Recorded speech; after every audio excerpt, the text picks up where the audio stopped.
وعلى آلك وأصحابك يا سيدي يا حبيب الله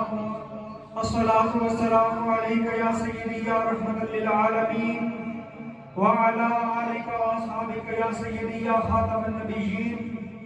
بندہ پروردگار امت احمد نبی دوست دار چار یار تابع اولاد علی مذہب حنفی دار ملت حضرت خلیل خاک پائے غوث اعظم زیر سایہ ہر ولی صدیق عکس حسن کمال محمد است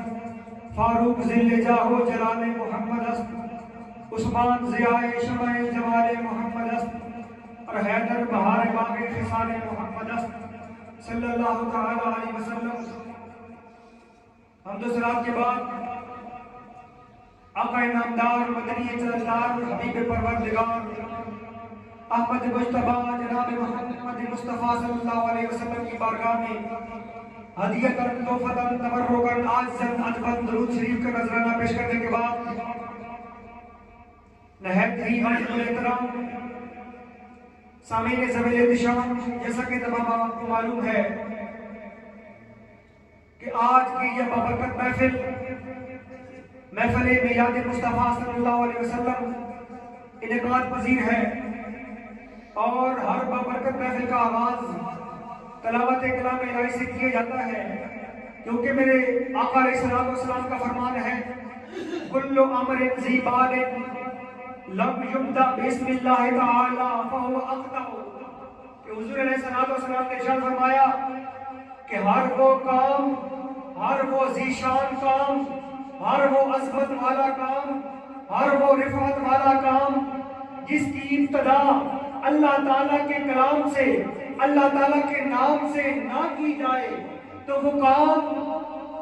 کما حقہ پائے تکمیل تک نہیں پہنچ سکتا. ذکر خدا کرے ذکر مصطفیٰ نہ کرے، ذکر خدا کرے ذکر مصطفیٰ نہ کرے،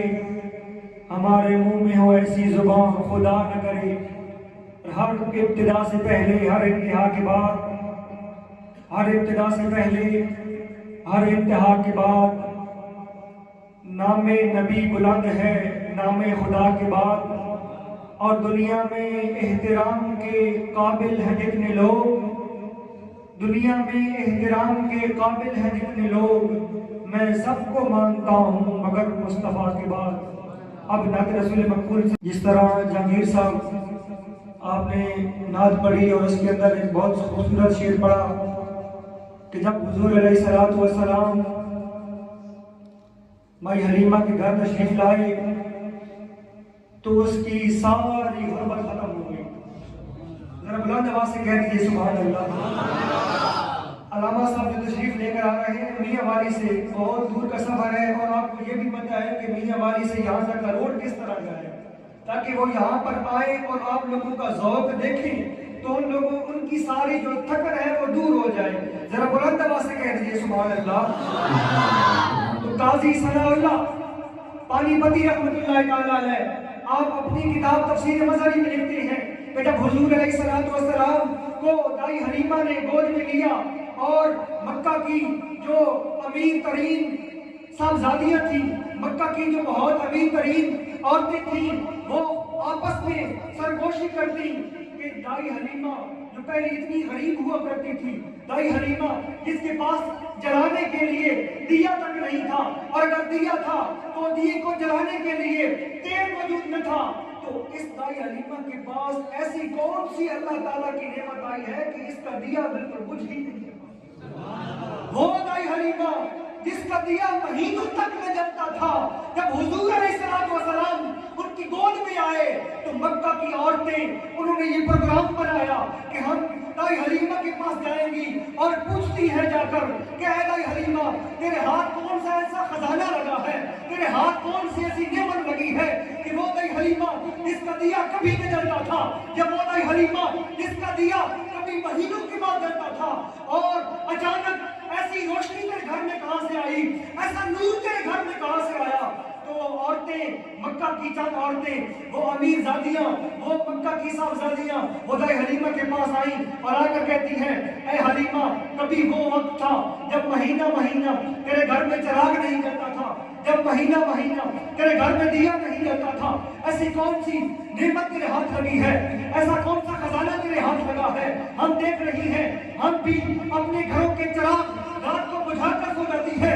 ہم بھی اپنے گھروں کے چراغ رات کو بجھا کر سو جاتی ہے، لیکن تیرا چراغ نہ رات کو بجھتا ہے نہ دن کو بجھتا ہے۔ بھائی حلیمہ کہتی ہے چلو میرے ساتھ، میں ذرا تمہیں اپنے گھر میں آیا ہوا وہ خزانہ دکھاؤں، ذرا میں اپنے گھر میں آیا ہوا وہ نعمت دکھاؤں، ذرا میں اپنے گھر میں آیا ہوا وہ چراغ دکھاؤں۔ بی بی آمنہ نے، ادائی حلیمہ نے ان کا ہاتھ پکڑا اور جا کر کملی والے کے چہرے کا دیدار کرایا۔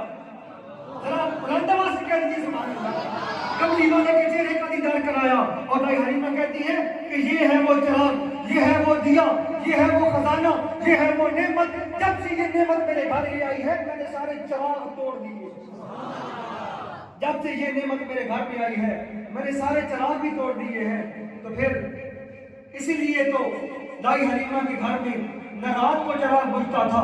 نہ دن کو چراغ بجھتا تھا، کیونکہ وہ نور والا جو دائی حلیمہ کے گھر میں آ گیا تھا،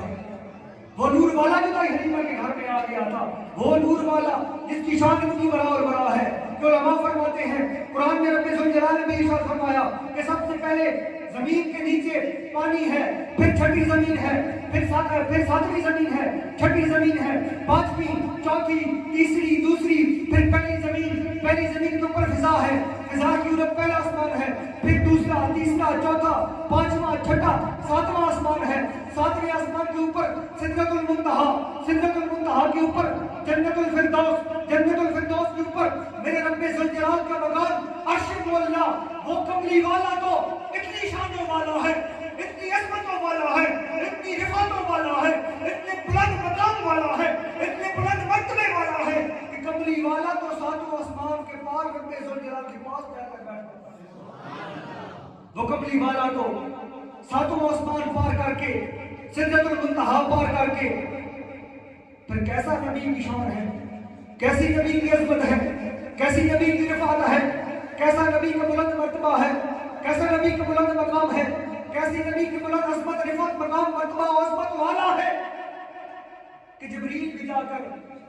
عرش مولا کے نیچے رک جاتا ہے اور جبریل کہتا ہے یا رسول اللہ صلی اللہ علیہ وسلم، اگر میں اس حد سے ایک پر برابر بھی آگے گزرا تو اللہ کی عزت کی قسم میرے سارے پر جل کر راکھ ہو جائیں گے، سارے پر جل کر راکھ ہو جائیں گے۔ وہ اللہ تعالیٰ کا عظیم فرشتہ، وہ جبریل علیہ السلام کہ جو تورات کا بھی حافظ، انجیل کا بھی حافظ، زبور کا بھی حافظ، قرآن کا بھی حافظ، کم و بیش 1,24,000 انبیاء کا دیدار کرنے والا، 1,24,000 انبیاء کا صحابی اور